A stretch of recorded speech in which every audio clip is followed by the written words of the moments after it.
rasa kebangsaan itu ada tipe-tipenya.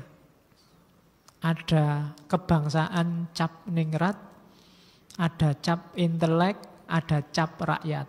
Saya tidak tahu kebangsaanmu cap apa saiki.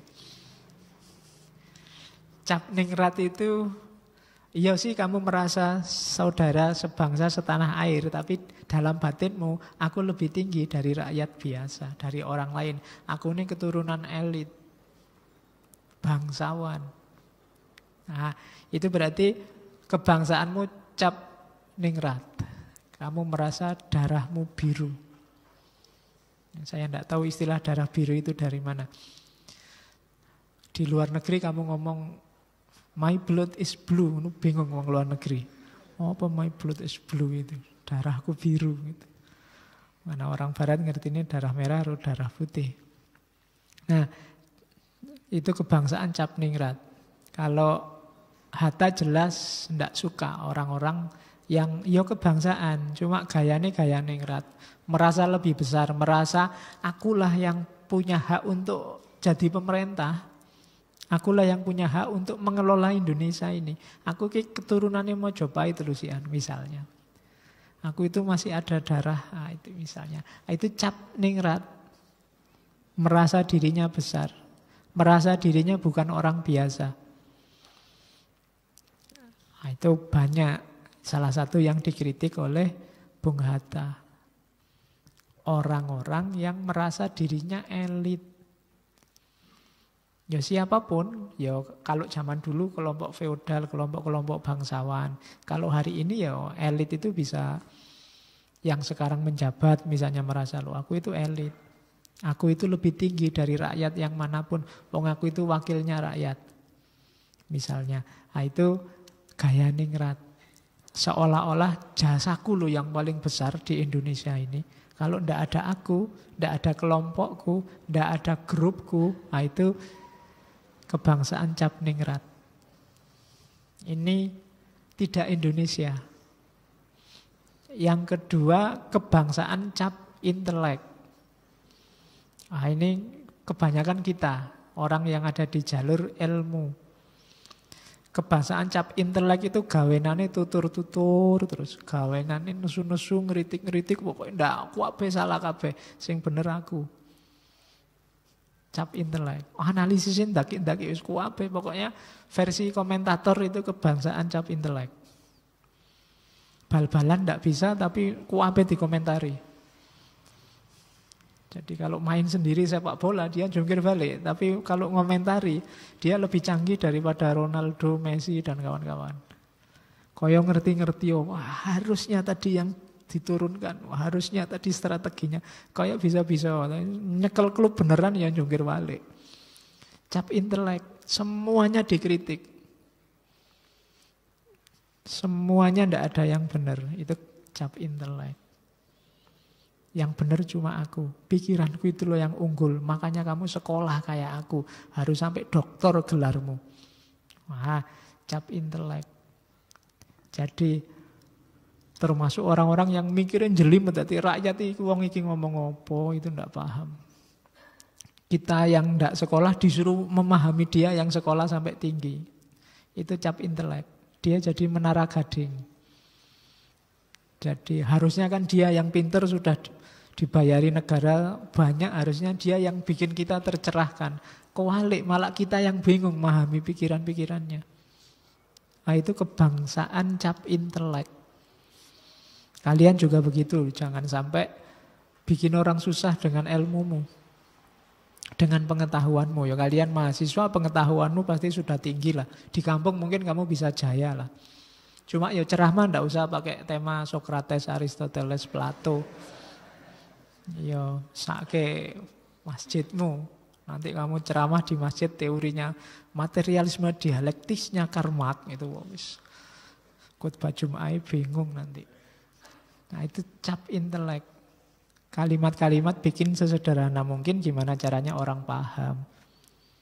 Visinya untuk level rakyat, kerakyatan. Kita harus ada di wilayah yang ketiga, kebangsaan cap rakyat.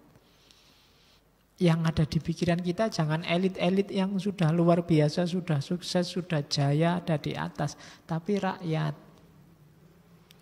Rakyat yang sebenarnya. Bukan cuma atas nama rakyat atau kata-kata rakyat dimanipulasi untuk kepentingan intelek atau kepentingan ningrat. Rakyat yang sebenarnya butuh apa? Jadi itulah kebangsaan Indonesia yang sejati, kebangsaan cap rakyat.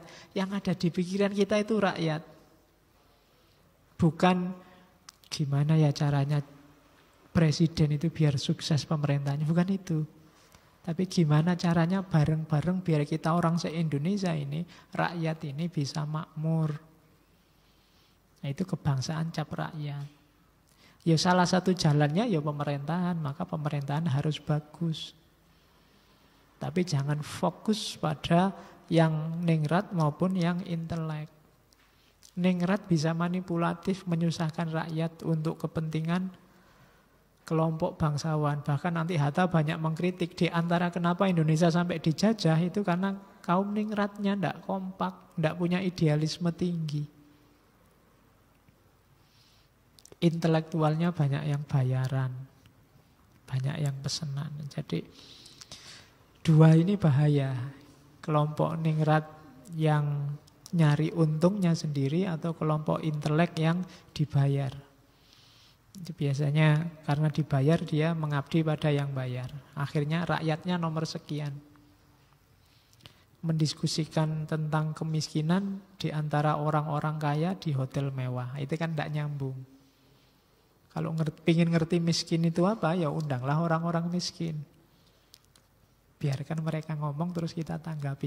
Yang ngomong orang kaya semua. Dia tidak pernah merasakan sumpeknya lapar, nggak pernah merasakan sumpeknya tidak punya duit, dompetnya tebel terus. Gimana bisa empatik terhadap kemiskinan?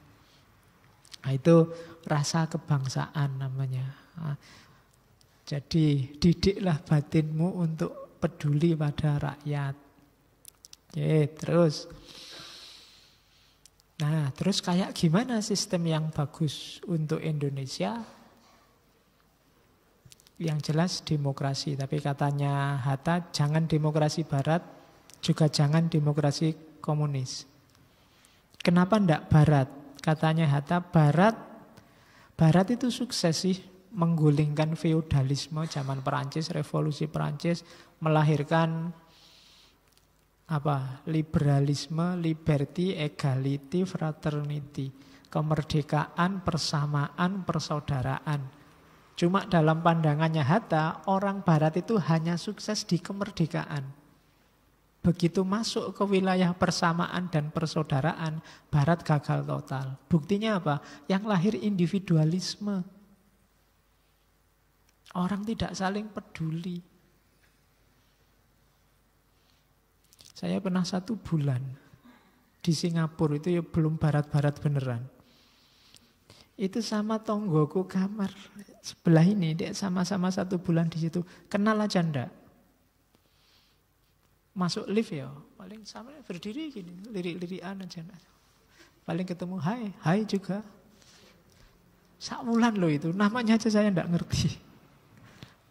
Individualisme, yang penting kamu tidak ganggu aku aman, tapi awas nyenggol dikit kan gitu. Itu kan individualis. Jadi asal hidupku terjamin beres, ya urusanmu, urusanku. Itu gaya barat. Jadi kamu bisa kos nanti di barat mungkin 2 tahun, 3 tahun sama teman kosmu ini tidak ngerti. Bandingkan sama kita di Indonesia, 1 kamar bisa 3 orang. Itu pun tidurnya bisa di kamar sana, di kamar sini, sakarepmu wis. Itu tidak akan ketemu kalau di barat. Kalau di barat misalnya kemalaman di jalan dia bisa tidur di taman. Kayak kemarin Arnold itu kan sampai tidurnya di taman kota. Kalau di Indonesia gampang. Kamu bisa kemana saja, teman dimanapun bisa didodok anytime. Masjid 24 jam. Teman ngobrol di mana-mana ada. Ya kan? Di barat sukses memodernkan diri, tapi jatuhnya individualisme. Dan itu sangat tidak Indonesia. Tidak mungkin Indonesia begitu. Karakter kita bukan karakter yang cuek sama orang lain. Ya meskipun kadang-kadang kebablasan. Usilnya luar biasa sama saudaranya sendiri. Tapi itu Indonesia. Ya butuh rem dikit-dikit. Tapi yang jelas kalau individualis tidak cocok. Mementingkan diri sendiri tidak cocok. Bukan karakter kita. Kemudian Barat juga, kedaulatan rakyat di Barat, demokrasi di Barat itu hanya demokrasi politik. Karena dunia ekonominya sangat individualistik, kapitalistik. Demokrasi politik itu ya kamu bisa milih, kamu bisa protes menteri, kamu bisa demo, itu cuma demokrasi politik. Di dunia ekonomi tidak ada demokrasi. Penguasanya orang per orang. Penguasanya lembaga per lembaga. Yang minoritas ekonomi ya habis-habisan dia ditindas oleh yang kuat secara ekonomi. Negara nggak boleh banyak-banyak ikut campur selama lembaga-lembaga ekonomi ini sesuai dengan aturan minimal yang dibikin oleh negara. Jadi orang bisa kaya dan semakin kaya nggak masalah. Meskipun tetangganya semakin miskin, asal orang ini nggak melanggar undang-undang yang dibikin oleh negara. Itu di Barat. Jadi katanya berdaulat tapi tidak bisa rakyatnya berdaulat. Wong secara ekonomi dia terrepresi. Kedaulatannya hanya ada di dunia politik ketika milih, memimpin, komplain, demo, cuma itu aja. Kamu merasa sudah demokrasi kan kalau sudah demo. Demokrasi nih Pak, demo. Padahal katanya Hatta belum. Itu cuma dunia politik. Jadi demokrasi itu ketika kesempatan ekonomi, ketika dunia ekonomi juga sifatnya demokratis. Jadi tidak ada monopoli, tidak ada penindasan, tidak ada penganak emasan. Mentang-mentang dia kaya, pajaknya paling besar, terus dianak emaskan. Kita yang pajaknya kecil kadang-kadang ngutang, terus dianak tirikan misalnya. Nah, itu berarti tidak ada demokrasi ekonominya. Dikuasai oleh minoritas orang tertentu. Modalnya juga muternya di situ-situ saja. Ditandingkan kayak apapun supermarket, hipermarket akan menang kalau melawan pasar tradisional. Itu kalau dibiarkan tanding 1 lawan 1, ya kalah. Sama kayak kamu tanding lawan Mike Tyson, ya mesti kalah. Itu kayak PSS melawan Barcelona. Ya tidak level memang. Maka negara harus turun tangan. Biar levelnya sama baru tanding. Kalau levelnya belum sama ditandingkan, ya yang lemah akan habis-habisan ditindas. Berarti apa? Rakyat belum berdaulat di bidang ekonomi. Itu yang terjadi di Barat. Di Barat itu yang miskin, ya miskin keleleran tidak masalah. Banyak. Tapi yang kaya juga luar biasa, ekspansi kemana-mana. Dan sangat demokratis, cuma secara politik, secara ekonomi tidak. Nah itu kritiknya Bung Hatta pada demokrasi Barat. Jadi dia terdidik oleh Barat, gagasan-gagasannya banyak didapat waktu di Belanda, tapi tidak ditelan mentah-mentah. Itulah Pak Hatta. Terus kalau dari komunis apa yang dikritik? Banyak. Sebenarnya isu-isu ekonomi, isu-isu sosial yang diajukan oleh Pak Hatta itu sangat sosialis. Tapi dia tidak cocok sama model komunis. Apa yang dia tidak cocok? Yang pertama, zaman itu ya, Indonesia kalau serius mau menerapkan komunisme, zaman itu kan ada namanya Komintern. Itu sama saja nyari penyakit. Karena begitu dia deklarasi ikut grup sana, grup sini yang sekarang berkuasa, kapitalisme Amerika dan kawan-kawan, pasti akan berusaha mati-matian agar dia jatuh. Dan itu kan kejadian. Zaman Orde Baru. Lahirnya Orde Baru setelah pemberontakan PKI itu kan ya. Di situ banyak sekali yang main. Kamu menuduh orang per orang, tapi bisa jadi itu konspirasi besar. Karena Indonesia ini kok baunya kok mau jadi komunis ini. Grup satunya yang tidak komunis pasti memainkan banyak narasi untuk biar komunisnya nggak jadi. Dan itu sama nyari penyakit. Kalau 2 gajah besar bertarung, korbannya kancil yang di tengah. Indonesia kayak kancil zaman itu. Kita masih sangat muda, negara baru lahir. Kalau bayi masih balita, masih butuh ada yang menyusui. Nah, zaman itu yang punya susu 2, yang maksudnya punya susu 2, yang bisa mendukung 2, karena ada kan 2 kubu itu kan, timur dan barat. Jadi antara Rusia, Uni Soviet sama Amerika, blok komunis sama blok barat. Ini kan pertarungan. Katanya Bung Hatta, kalau kita ngeblok sini, percayalah sini akan memainkan rekayasanya. Nanti kita jatuh. Kalau kita ngeblok ke sana sebaliknya. Jadi tidak ada untungnya mendeklarasikan kita blok apa. Kita harus main di jati diri kita sendiri. Tidak ketipu kanan, ketipu kiri. Itu tidak sukanya Bung Hatta sama komunisme secara praktis ya. Nanti secara gagasan banyak kritikannya. Yang kedua, komunis itu maunya revolusi dan ini tidak cocok sama Bung Hatta. Bung Hatta itu punya prinsip sebisa apapun jangan ada kekerasan. Bahkan terhadap penjajah sekalipun Bung Hatta itu berat sekali kalau mau ada perang. Jadi di banyak buku dia bilang ya sebenarnya kalau bisa revolusi Indonesia itu beres dengan Indonesia merdeka.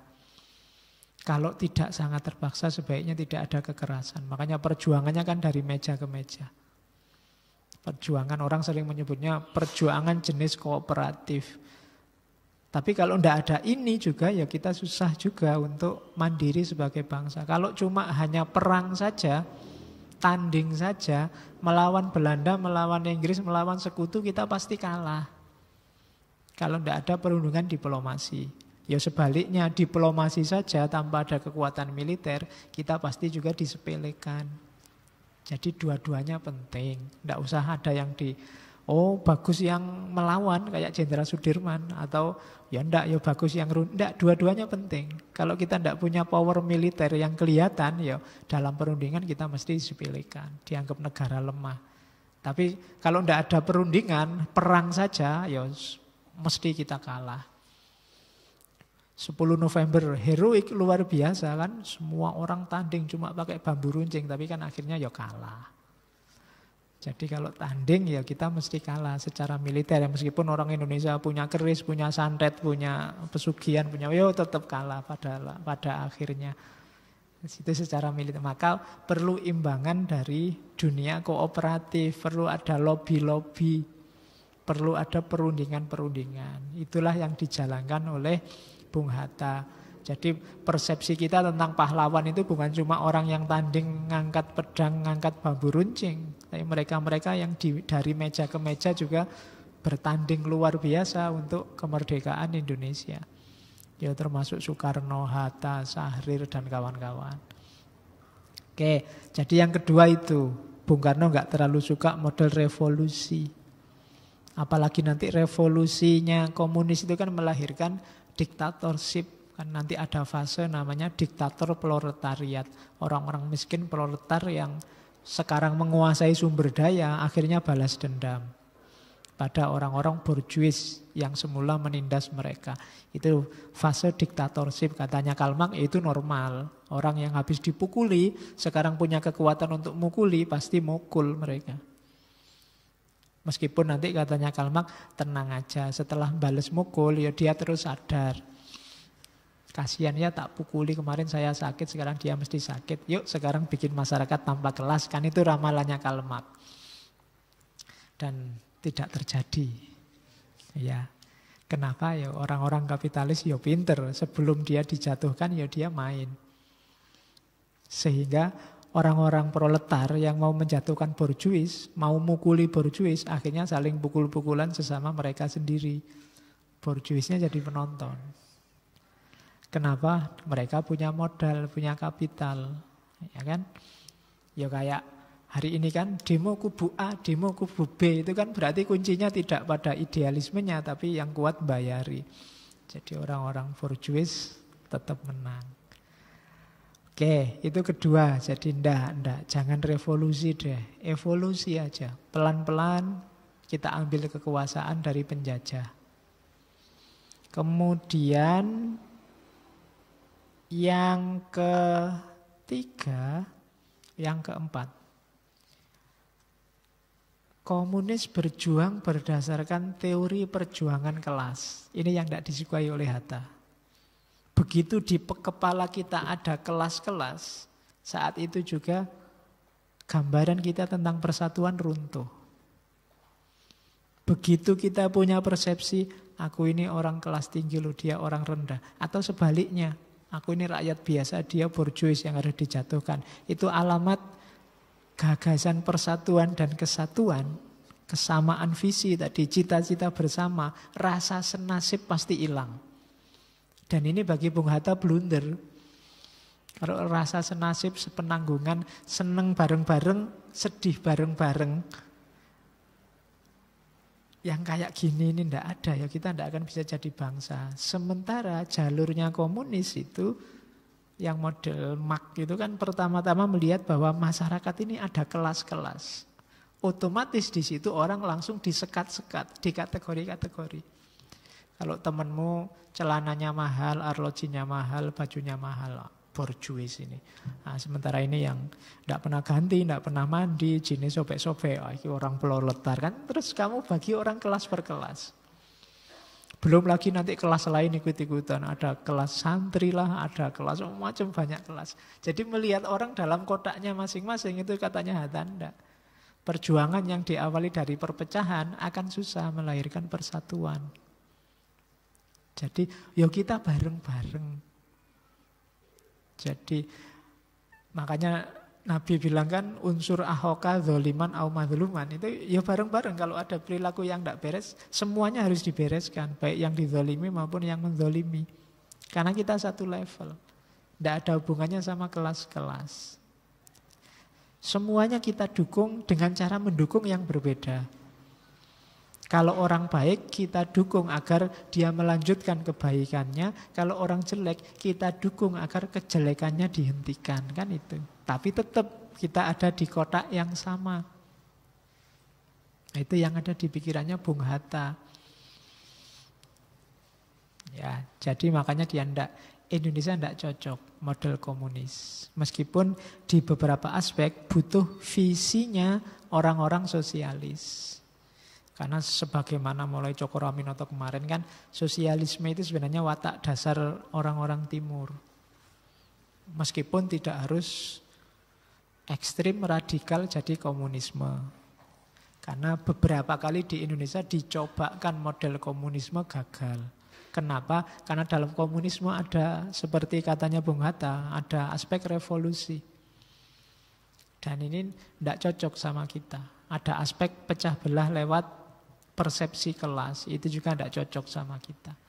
Makanya PKI, Partai Komunis di Indonesia, di level tertentu jaya, tapi ketika dia mulai bergerak dengan ideologinya, biasanya terus gagal. Banyak orang resisten, banyak orang tidak cocok. Itu kritiknya komunisme. Oke, yuk kita pahami apa adanya. Seperti inilah kritiknya komunisme. Maka katanya Bung Hatta, Indonesia itu yang cocok ya demokrasi versinya Indonesia.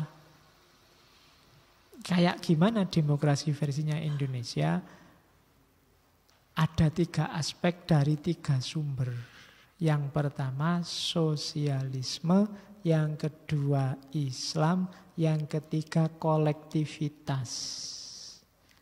Sosialisme itu dalam aspek kesetaraan dan peri kemanusiaan, Islam dalam aspek ketuhanan, kebenaran, keadilan, kolektivisme dalam kebersamaan. Indonesia harus tegak di atas 3 pilar ini. Kita harus fokus, kita sama-sama manusia, levelnya sama. Itu kan visi besarnya sosialisme, egaliter. Kita tidak terpecah hanya gara-gara kelas, hanya gara-gara kekayaan, hanya gara-gara jabatan. Hidup ini perbedaannya karena fungsi, bukan karena hierarki. Saya sekarang ngajar kalian yang mendengarkan, itu bukan saya di atas kalian di bawah. Kita ini sejajar, hanya fungsi yang dimainkan beda. Saya main sebagai yang ngomong, kalian main sebagai yang mendengarkan. Kan cuma itu saja. Tidak jaminan loh aku lebih tinggi dan kalian lebih rendah. Jadi cara berpikirnya sosialis itu begitu. Tidak hierarkis, tapi egaliter. Kita bedanya cuma beda fungsi. Tidak beda secara hierarkis, bukan atas bawah. Tapi sejajar. Kalau IPA itu sifatnya seri. Jadi jejer. Nah, melihat orang lain juga begitu. Jangan melihat dia tinggi atau rendah. Tapi lihatlah fungsi yang dia mainkan apa. Ingatkan kalau dia tidak memainkan fungsinya dengan baik. Harusnya kamu tugasnya mendengarkan. Tapi kok malah ngomong sendiri di kelas misalnya. Oh itu kamu tidak memainkan fungsimu dengan baik. Harusnya saya di sini ngajar. Tapi saya kok diem aja. Lah terus piye? Ngajar meneng wene gini. Mari kita renungi. Ayo wis. Ora situ pengajian. Jadi ndak, pahami fungsimu, mainkan. Kalau dalam agama itulah tanggung jawab khalifah. Itulah kullukum mas'ulun an ra'iyati. Fungsimu apa di muka bumi ini? Fungsimu apa di masjid ini? Fungsimu apa di rumahmu, di kamar kosmu? Jadi kamu manusia yang berperan sebagai apa? Kamu manusia yang mendapat amanah untuk melakukan apa? Nah, pergaulan sesama manusia ini pergaulan yang setara dalam fungsinya masing-masing. Itulah yang disasar oleh sosialisme. Yang kebetulan teori ini berkembang di barat. Maka istilahnya Hatta sosialisme barat. Ada di kita, tidak masalah. Yang kedua, ajaran Islam. Ini diantara komitmennya Hatta pada Islam. Hampir semua tokoh yang kita kaji kemarin memberikan porsi pada Islam. Jadi nggak usah khawatir. Mereka tidak cocok sama Islam. Bahkan nanti beberapa tokoh komunis itu kiai. Ada beberapa tokoh komunis yang kiai. Oke, jadi karena jadi Islam sama komunis itu tidak sama sekali beda, juga tidak sama sekali sama. Kalau diagram itu diagram Venn. Ada irisan-irisan yang sama. Meskipun dalam banyak hal berbeda. Jadi bagi Hatta, Islam itu diambil aspek ketuhanannya, kebenarannya, keadilannya. Agama sangat canggih kalau main di tiga peran ini. Jadi aspek kebenaran. Kebenaran yang paling mantap itu kebenarannya agama. Karena dasarnya bukan logik, tapi dasarnya percaya atau tidak percaya. Kalau kamu sudah percaya, dikasih argumen bantahan apapun susah. Kalau sudah tidak percaya, dikasih dalil apapun juga susah.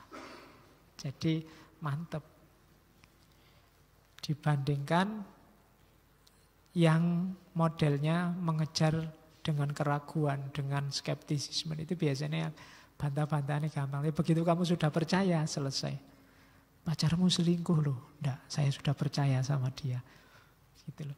Ini loh fotonya. Oh enggak, itu kamu salah tafsir pada foto itu. Enggak, dia enggak selingkuh. Loh itu wis percaya, mantep. Dikasih bukti apa aja, enggak kaget dia. Saya sudah percaya kok. Kalau masih ragu-ragu, loh iya ya kayak gitu, berarti sudah enggak percaya. Kalau percaya, itu mau ada bukti nyata jelas di depan mata. Tetap enggak. Itu yang bikin diskusi itu kan sering mentok kalau sudah masuk ke sini. Percaya atau tidak percaya. Ada orang yang percaya 100% kalau Jokowi itu pembohong. Itu mau kasih dalil bukti apa aja, tidak akan belok dia. Pokoknya bohong. Itu loh jelas baik, enggak itu pencitraan. Sebaliknya juga begitu. Ada yang ngomong Jokowi itu pasti baik. Ada yang menunjukkan, lah kayak gini nih masuk baik. Loh enggak, kamu salah paham. Itu maksudnya enggak begitu. Kenapa? Percaya atau tidak percaya. Jadi bukan rasional atau enggak rasional. Dan agama punya norma-norma, nilai-nilai yang dasarnya percaya atau tidak percaya. Tapi kita memang butuh itu. Kalau hidup kita tidak ada prinsip-prinsip yang kita percayai, kita tidak bisa hidup. Kamu percaya tidak kalau setelah minum hausmu hilang? Kan kamu percaya, maka kamu tiap hari minum. Saya juga, karena saya percaya kalau sudah minum hausnya hilang, akhirnya saya minum. Bismillah.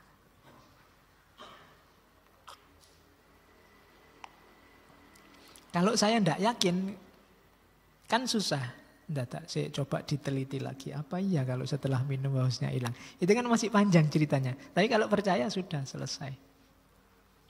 Dalam banyak hal kita butuh ini. Kalau dalam agama namanya akidah. Sesuatu yang mengikat, yang kita percaya. Jadi ada orang bantah seperti apapun, Tuhan itu apa ya ada. Orang ateis bilang, orang agnostik bilang, ya terserah kamu dalilnya apa, tapi saya percaya dia ada. Selesai. Oke. Dan itu agama. Orang Indonesia harus punya power semacam ini. Power ketuhanan, power keberagamaan, power keadilan. Kalau termasuk keadilan, kalau kamu tidak percaya pada yang namanya keadilan, ya tidak akan jalan caramu untuk mengelola kedaulatan rakyat. Kita harus percaya bahwa kita bisa adil. Kan ada yang bilang, yang bisa benar-benar adil cuma Allah, kita tidak bisa. Oh itu wassalam. Kamu nggak boleh poligami berarti. Poligami syaratnya adil, yang bisa adil cuma Allah berarti tidak boleh. Tidak, pasti bisa adil. Adil level manusia. Adil 100% levelnya Allah ya mungkin tidak mungkin lah. Wong kita manusia. Adil versi kita. Sila kelima keadilan sosial bagi rakyat Indonesia itu kalau mikirnya tidak mungkin itu Pak terwujud, yang bisa adil hanya Allah. Ya buangan silanya kalau begitu. Tapi kan kita yakin bahwa bisa kita mewujudkan keadilan. Ya sejangkau kekuatan kita sesuai level kita sebagai manusia. Itu ada di pilar kedua.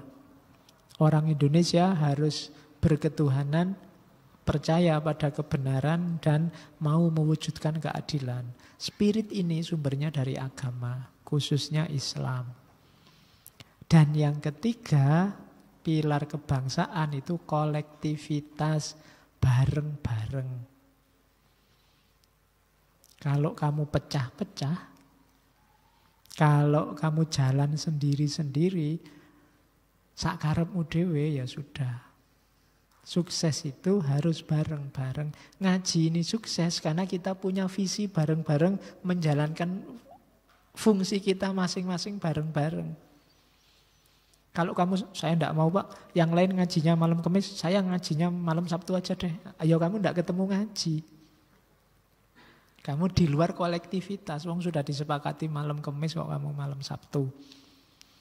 Nah itu kolektivitas namanya. Kok ngajinya ngadep sana semua sih Pak? Saya enggak mau. Saya ngajinya ngadepnya. Loh, kamu enggak ketemu saya kalau ngadepnya ke sana. Enggak kolektif. Sudah kesepakatannya kolektif bareng-bareng. Ngadep ke sini misalnya. Nah itu kolektivitas. Ini 3 pilar utama. Indonesia akan runtuh kalau kehilangan salah satu pilarnya. Kalau Indonesia sudah mulai tidak manusiawi, tidak melihat manusia sebagai manusia yang punya hak dan kewajiban setara, maka sebentar lagi Indonesia hancur. Kalau Indonesia sudah meninggalkan prinsip-prinsip kebenaran, ketuhanan, keadilan, sebentar lagi kita hancur. Kalau Indonesia sudah tidak kolektif lagi, sudah individualis, mikir sendirinya sendiri, tinggal ditunggu saatnya. Karena ini pilar utama kita. Oke. Nah, karena itu dalam istilahnya Bung Hatta, beliau lebih suka pakai istilah demokrasi desa. Ya kalau dibaca pakai lahja Jawa, demokrasi deso. Jangan salah, deso itu kualitas loh. Saya tidak tahu istilah deso kok kemudian jadi jatuh ya. Deso itu kualitas. Pakai istilah barat pun desa itu konotasinya baik. Keguyuban, kerukunan, tidak materialistik, tidak perhitungan ekonomi, kan selalu begitu konotasinya desa. Tapi saya tidak tahu kok ada orang dilokin deso terus nesu. Malah kuin deso. Wah, alhamdulillah berarti saya masih rukun, masih tidak perhitungan materi, masih tidak perhitungan ekonomi. Itu cirinya desa kan itu. Cuma kemudian kamu tarik desa itu dalam aspek ketinggalan zaman. Oke, kapan-kapan kita ngomong itu di semiotik. Kalau Hatta lebih suka demokrasi desa dan bukan demokrasi asli Indonesia. Karena bagi Hatta, jangan pakai istilah asli Indonesia deh. Karena dalam sejarahnya ternyata Indonesia sebelum lahir Indonesia itu modelnya monarki, kerajaan-kerajaan. Feodalisme, kebangsawanan. Kalau kita mau demokrasi asli Indonesia, nanti jangan-jangan larinya malah ke situ. Larinya model kerajaan yang sifatnya feodalistik. Wong memang model demokrasi gaya barat yang dijelaskan di depan tadi adanya belakangan setelah Indonesia ada. Maka katanya Hatta jangan pakai istilah demokrasi Indonesia lah. Pakai aja istilah demokrasi desa. Demokrasi desa itu kalau Hatta mencontohkan, coba lihat orang desa zaman dulu. Kalau mengelola tanah di kampung, itu kan tanah itu milik bersama. Kemudian orang kampung itu bisanya ada hak pakai, bukan hak milik, sesuai kebutuhan dan jasa masing-masing. Beberapa masih hidup, misalnya hari ini model tanah bengkok. Itu kan demokrasi model desa. Pak Lurah levelnya tinggi, ya dapat jatah lebih banyak, silakan digarap. Nanti kalau dia sudah enggak di posisi lurah, ya dia enggak dapat jatah itu lagi, lurah yang lain yang pakai untuk itu.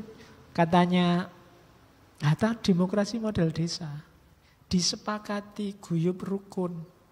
Cirinya 3 demokrasi model desa itu: musyawarah, mufakat, hak rakyat untuk protes, dan cita-citanya saling menolong. Orang desa itu selalu 3 itu. Ada apa-apa dimusyawarahkan. Yang penting orang 1 RT, 1 RW sepakat, jalan. Besok minggu pagi kita kerja bakti, oke, sepakat, jalan. Tidak pakai reasoning-reasoningan, tidak pakai alasannya apa kok minggu pagi. Dalilnya apa? Kesuwen. Pokoknya sepakat ya, minggu pagi kerja bakti, oke, sip, jalan. Itu mufakat, cirinya orang desa. Kalau di kota kan mungkin debatnya masih panjang itu. Mbok jangan minggu ini ada acara apa, minggu ini itu alasannya nggak cocok. Alah janganlah, bahkan kadang-kadang jangan pakai istilah minggu lah, itu dari agama lain kita pakai istilah. Iya, susah masuk Indonesia, sampai istilahnya aja diperdebatkan. Itu sangat tidak ndeso itu.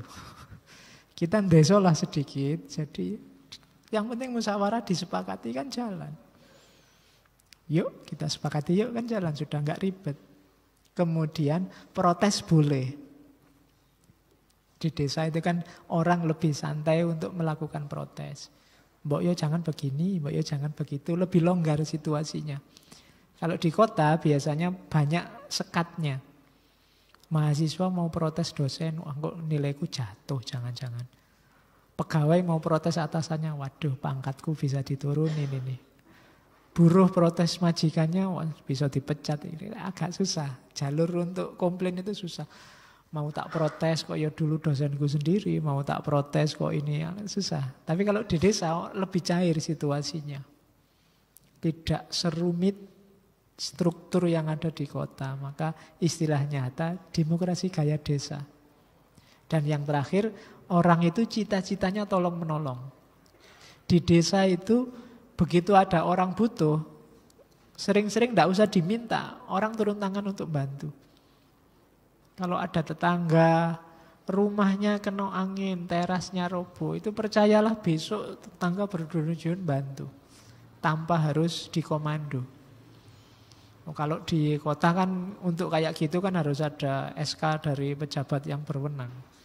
Harus ada, ya kan selalu begitu, ribet administrasinya. Oke, jadi visinya saling menolong. Demi apa? Kenyamanan hidup bersama. Termasuk boleh protes, termasuk segalanya disepakati bareng-bareng. Ini demokrasi desa. Dan ini agak susah kalau disebut asli Indonesia. Karena aslinya Indonesia dulu model kerajaan, bangsawan. Modelnya top down. Kalau demokrasi desa itu tidak top down tapi bareng-bareng. Bahkan Pak Lurah bisa dikomplain kalau keputusannya salah.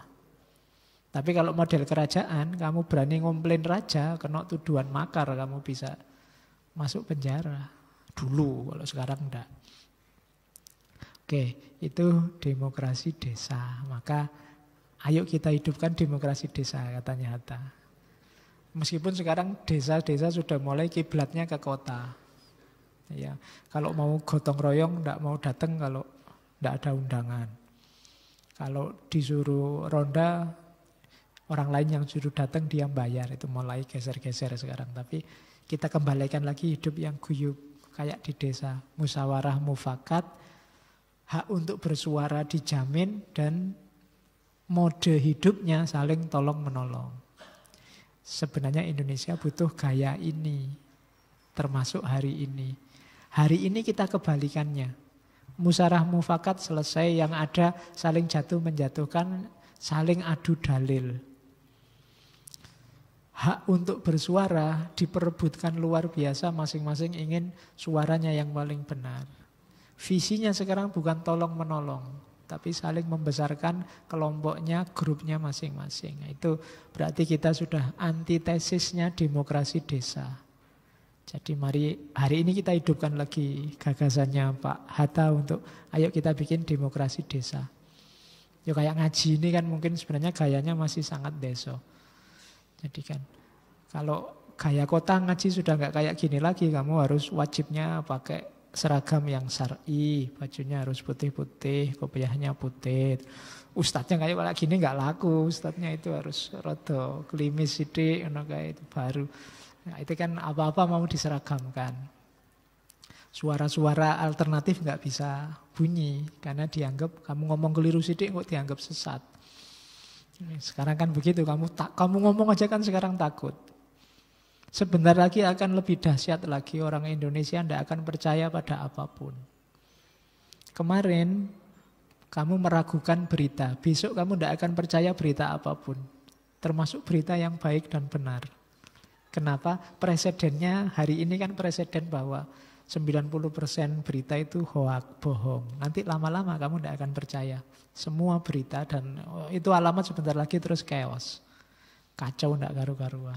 Ketika segalanya sudah kita anggap tidak benar. Karena saya bilang tadi, hidup itu butuh kepastian, butuh keyakinan. Ketika tidak ada satupun yang meyakinkan, yang terjadi kamu akan bingung. Kamu ada informasi kesehatan. Makanlah daun ini biar anunya. Kamu mesti alah kemungkinan besar hoak. Kan kamu sudah begitu sekarang.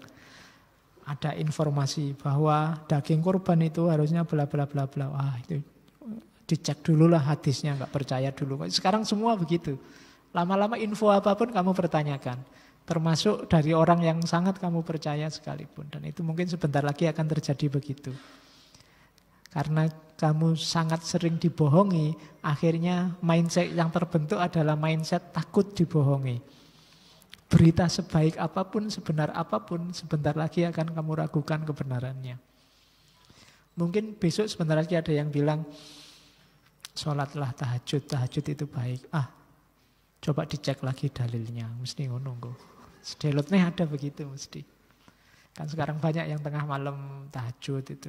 Mungkin awalnya kamu cuma membantah tahajud ya tahajud, tapi jangan tiap jam 3 subuh mengganggu lewat WA misalnya. Itu bid'ah misalnya. Nah, besok terus tahajudnya yang kamu bantah.